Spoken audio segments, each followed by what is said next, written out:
everybody, hope you're doing okay. Just had the Adidas Adizero Pro version turned up. This is the lower stack height one, not the Adios Pro, which is the higher stack height one. So, in true tradition, I took it out for a 5k run, ended up going quite hard with a couple of segment blasts in the middle, one at 5-minute mile pace, one at 6-minute pace, and the rest about 7-minute pace at my marathon pace, just to test them out at different speeds. So how did I find it? Well, first thing I noticed is that they sort out the length in Adidas shoes. They also used to come up too short. And this one in a 12.5, which is the biggest they do, is actually fine for me. In fact, I think it's got a few more centimetres in here than I've had in the other Adidas shoes that I've got of late. So that's a good plus point. How do they feel? Well, it was a bit sort of slappy early on until I got into my stride. But I think as you find with these sort of shoes, the faster you go, the better they seem to feel. Or maybe you just get on with the running and just forget about the shoes, and it's actually all down to your fitness rather than what shoes you've got on. Which I think a lot of people make a mistake. You can suddenly put on these shoes and all of a sudden you're going to magically transform your ability into an elite athlete when you clearly aren't, me included. So a very quick look through the shoe. This very Cellar Mesh upper, I think it's called. It's very see-through. In fact, I can see sort of the red material sticking through there. The eyelet chain's interesting. It's slightly offset, a bit like the next percent in a strange sort of way, and has all these extra eyelets here. So if you've got a wide foot, then it gives you options, I think, to have a more wider lacing. My feet are very narrow, and I've always liked it at Adidas because I think of all the shoe brands, Adidas clearly come up the narrowest. So if you're a wide foot person, often Adidas probably aren't the ones for you. But these aren't ultra narrow, but certainly these feel sort of nice and locked down. And Adidas always probably have more lace eyelets than anyone else. We've got 6 eyelets in this one with an option for a 7th if you want to do the double knot. So absolutely no problem at all with lockdown. That's one big plus point about Adidas. The tongue is a gusseted tongue, some people will be glad to hear, and it feels a bit neoprene-y. Not much to it, as you would expect in a racing shoe. If you can see that if I get really close to the camera. And this Cellar Mesh material extends all the way back, so you can sort of see my fingers probably poking through the end there. Not much to the heel cup in these things, very flappy, which is quite nice, saves your Achilles getting any worries. It's not, considering it's got a plate in it, I don't think it's a full plate, is it, from what I've heard, but certainly the upper there is quite flexible. I think the plate must be towards the back.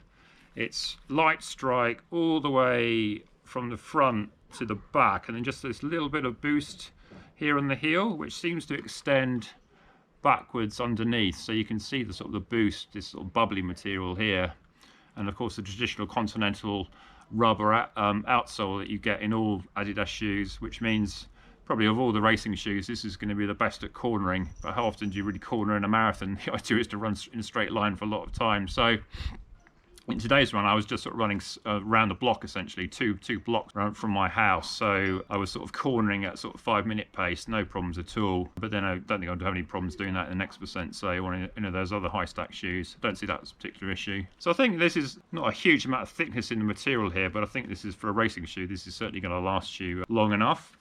So how did it feel on foot? Well, in terms of firmness, the first thing to say is probably definitely firmer than the next percent. I would say it's even a bit more firmer than the Endorphin Pro. But it's perhaps slightly softer than the other Adidas shoes I've got, like the Adios 5, the SL20, and now the Boston 9. It feels quite soft just walking about. When you actually get going, it feels a bit more firmer. I didn't really notice the plate that much, to be honest. I think because of the flexibility on the toes here, which is where I tend to sort of toe off, it's probably less noticeable than in some of the other carbon plated shoes I've got. I think it's sort of shoe that you probably need to get used to. I think I'm just now used to this softer stack height shoes in especially the next percent, which is still my favorite, I think. So I think going from that shoe to this shoe, it kind of feels different, and you're expecting some sort of step change in performance, just changing shoe. So it's not really going to happen. I think you just get used to need to try this for different things. But certainly if you sort of prefer the Adidas lineup, which is, I think, is one of the more responsive lineups, then if you've enjoyed the Boston 9, the Adios and the SL20, any of those shoes in the past, I think you're going to like this, because it is kind of similar. So a lot more testing to come, as well as the Adidas Pros here. I've got the Boston 9s that have come in yesterday, and I've also got the SL20s and the Adios 5, so I think time will come for an Adidas shoe off, I think.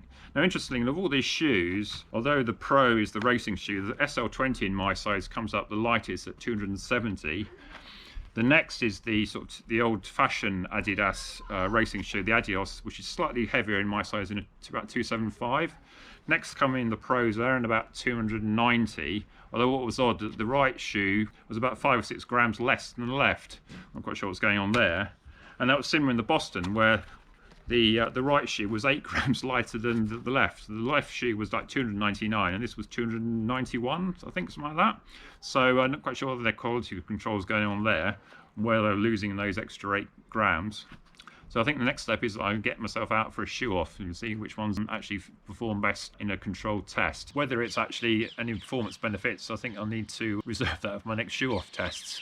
I think on the face of it, I'll be questionable, because you certainly aren't saving any weight here. In fact, you're going up a bit from the Adios 5 and the SL20, and the Boston is only very, very slightly heavier.